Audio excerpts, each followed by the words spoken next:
All right, everybody, welcome back to another video edition of Beginners to Bourbon.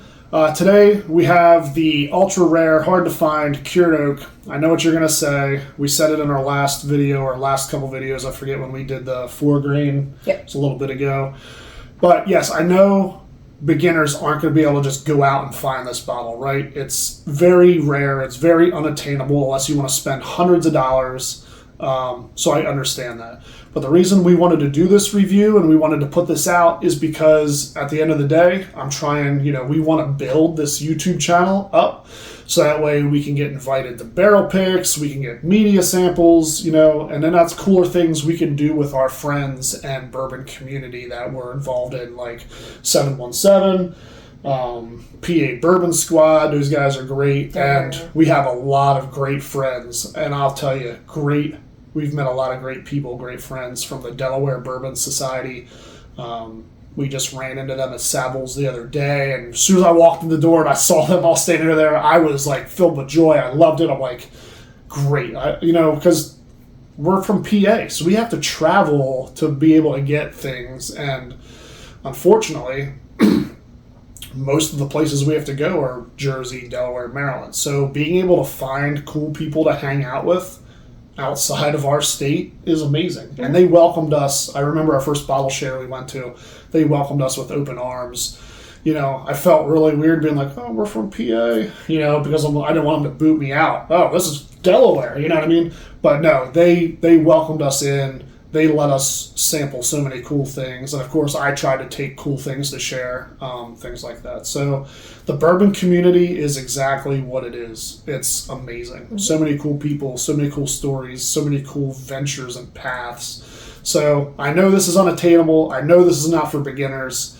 But at the end of the day, I want to put this out. I want, people are actively on YouTube and Google or whatever else typing in cured oak because it's the in thing right now. So hopefully when people type in cured oak, one of our videos is in there, and then that's how we're going to grow the channel, right? Mm-hmm. That and you guys sharing, liking, subscribing, all of that fun stuff. I'll have to go back and look to see how many viewers we're at. I know our goal is to get to 1,000 as quickly as possible. Then we really want to start doing like what everybody else does, maybe some giveaways, things like that, and really kind of just drive it from there. We want to have you guys on our channel as well. So if you're in the PA, Delaware, Jersey little area, come be on our channel. This isn't about me. This isn't about Sarah. This is about people getting into bourbon, finding the communities like we found, and just having a great time together. Really, the experiences are awesome. They really are. Yeah. And people will go out of their way for you. I remember one time, I forget what I was looking for. It was a bottle I couldn't get. The guy was at work, or went to work the one day. He's like, oh, I kind of live near you. He put a sample bottle in his car. He left his car unlocked all day at work just so I could come get the sample. It's generosity like that makes doing all this just super amazing. Mm-hmm. So, E.H. Taylor Cured Oak. So what are we talking about here? So again, it is a 100 proof bourbon because I believe, it is still a bottled and bond product, right? So it's not like the barrel proof that's, in the 120s. It's still 100 proof. So it is very approachable, just like all of the other bottled and bond E.H. Taylor products for people just getting into bourbon. You're in that 80, 90 proof point and you want to go to the next level. E.H. Taylor, in my opinion, and there are a couple other bottles, but for the most part, I think it's the perfect segue to jump into that little higher proof, to graduate into the higher proof. Yeah. Because a lot of people that are into bourbon, that have been into bourbon for a couple of years, they're in that the high proof kind of. They're not snobs. I don't want to say that. But they're in that higher proof group of people. Like, they want hazmat. We want 140, 150 proof stuff. And that could be, for a beginner, 151 proof. I have a bottle in here from Savills. It's very good. We shared it with buddies the other day. But they're not going out and buying that. Yeah. Right? They're buying... Sorry, my arm was probably cut off from the video. But anyway... They're buying 80, 90, 100 proof stuff to really take that journey. So, Cured Oak It was released, I believe, like 10 years ago. Just like the Foregreen, it was a experimental venture with Buffalo Trace. Buffalo Trace Distillery does have its own experimental line. I do have a few different offerings from them, like the made with rice, heavy char. I used to be a firefighter, so a burnt smoked building is going to be forever in my nose and palate. So I do like smoked offerings. Like when we go to restaurants and stuff, if they have a smoked old fashioned or a smoked whatever, I'll get it just because I enjoy that. Which is weird, but I enjoy it. I like that extra heavy char. If there's any bourbons out there that you guys know of that are finished in, normally it's like what, 2, 3, 4 level char barrels. So once you start getting up there, like I think the one that we have is a number 6 or number 7 barrel char for the Buffalo Trace. If anyone knows any super heavy char stuff, let me know. I would love to try it out. So just throwing it out there. Put it in the comments and help me find some cool stuff.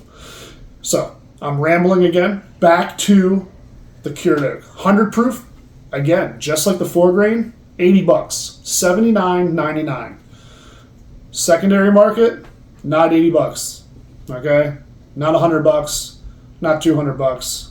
If you're on The Price is Right, the little yodeling guy on the cliff, not $300. He's about to fall off. This will come in anywhere from $400 to $500. At one point, it was even north of that, just because it is the rarer of the two that they just re-released. They did ones. They did a couple, I guess, 10 years ago.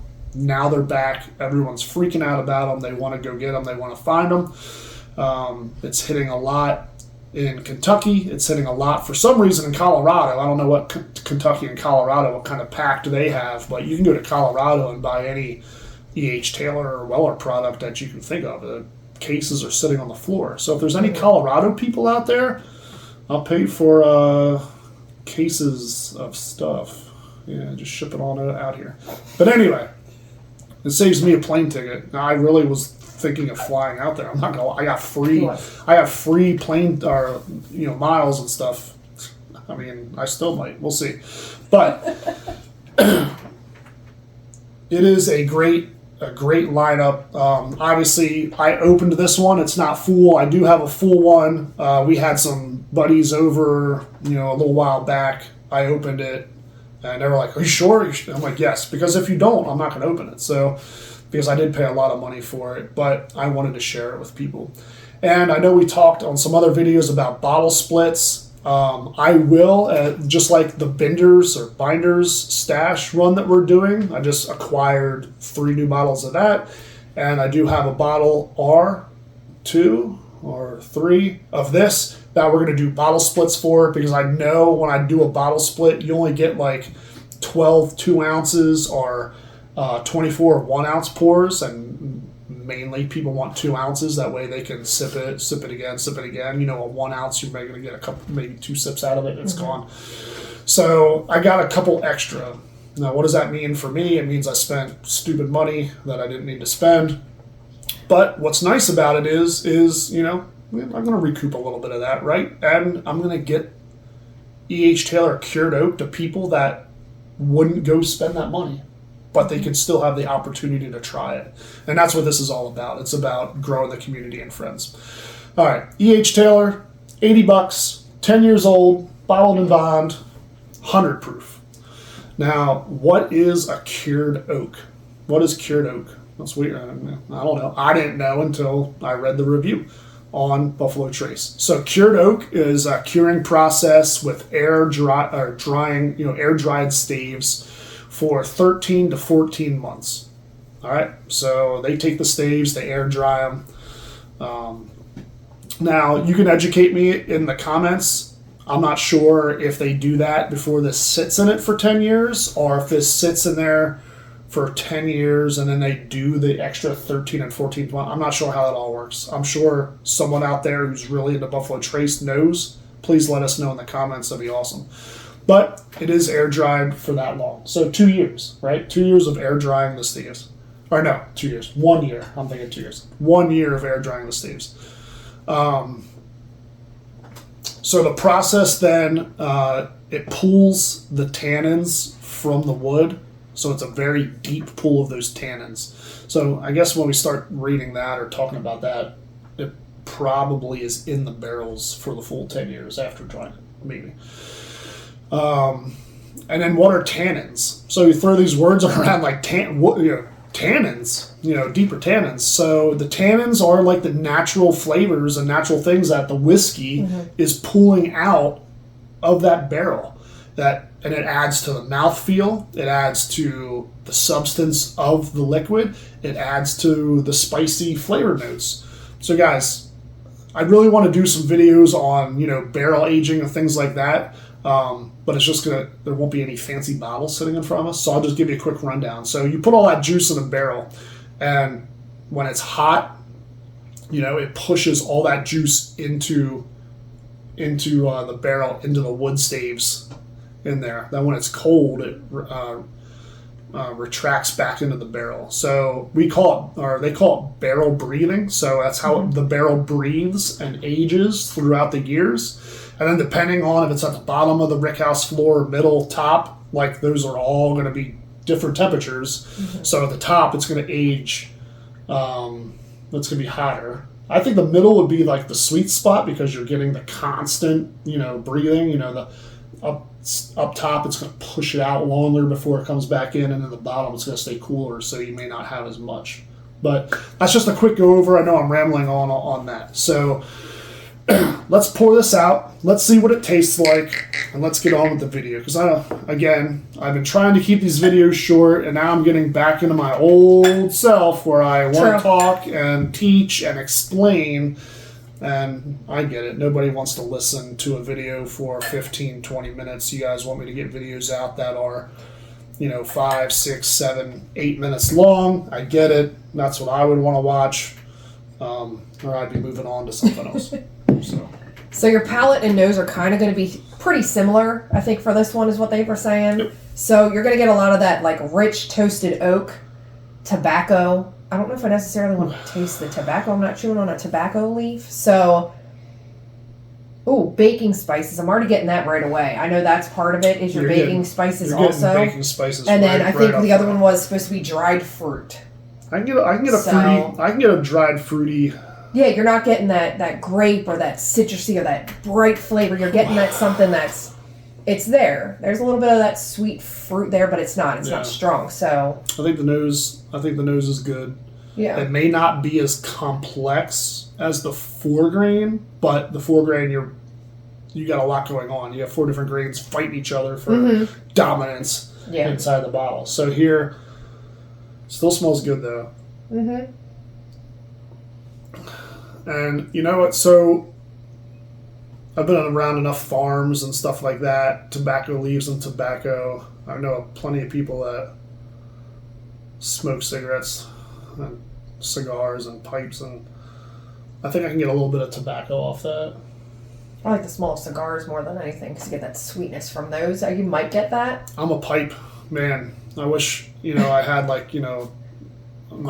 grandfather's, like somebody was still alive that just would sit out on my porch and smoke a pipe. I don't want to smoke because I don't smoke, but just smelling you just light the pipe.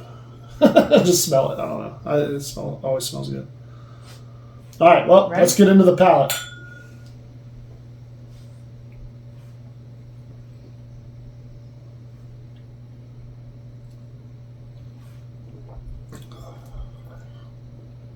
I swallowed it really fast. I got like a burn just shot into my nose, but it's still good. It's a very flavorful burn.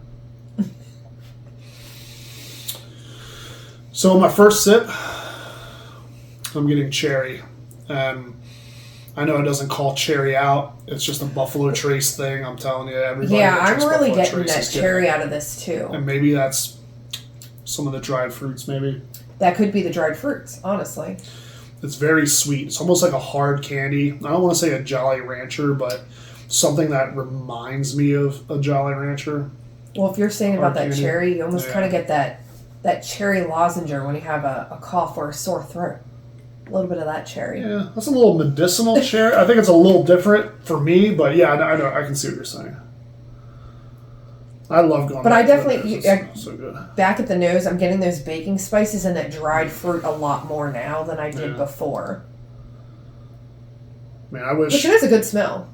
I wish this wasn't $400 or $500 secondary, because I would love to have a couple of them just sitting here for friends, because I would offer this up a lot. I mean, obviously when the price goes up and up and up, you're wanting to offer kind of goes the other way, but I still want people to try it, and I wish I could get like a case of these for $80 a piece. I mean, that would be awesome. Mm-hmm. I would spend that again all day. I mean, I think I'd spend $100, honestly. I think the 4 grain was a little bit more complex, but I'm digging the finish off this a lot more. Yeah.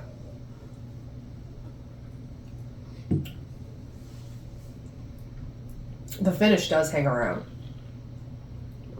And you get that burn after, that little bit, that warming feeling down here, but you almost get, after a little bit of sitting here with that flavor, you get that tingle on your tongue a little bit, but it's after. It's really cool. I do get that little bit of a little. But it definitely lingers. You get that dried fruit is definitely there for a while. Now this is gonna be tough, because didn't I say that I like that 4 grain? I don't know. This could be pretty. I could like these both. I don't know.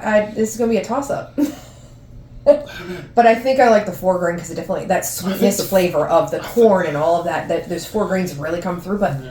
But I do like the flavor of the fruit in this. If I remember right, I don't know if the finish scored very high. For me, the finish on this one is going to be better.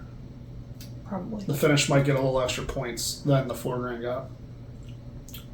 I can still taste the cherry. Yeah, no, it's still there. Yeah. It's in my mouth. It is. Yeah. Dried fruits, yeah, I can definitely get on board with that. All right, well, let's rate it real quick here.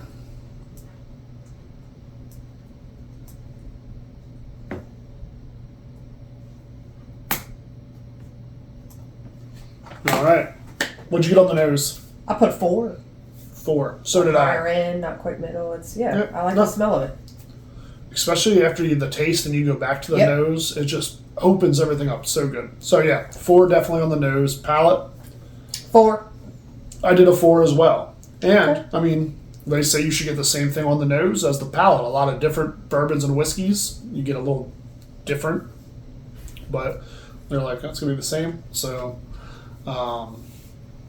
yeah. And I can pick up 2-3 things out of that. I don't get like I guess maybe the toasted oak. I would say more oak than toasted oak, I guess.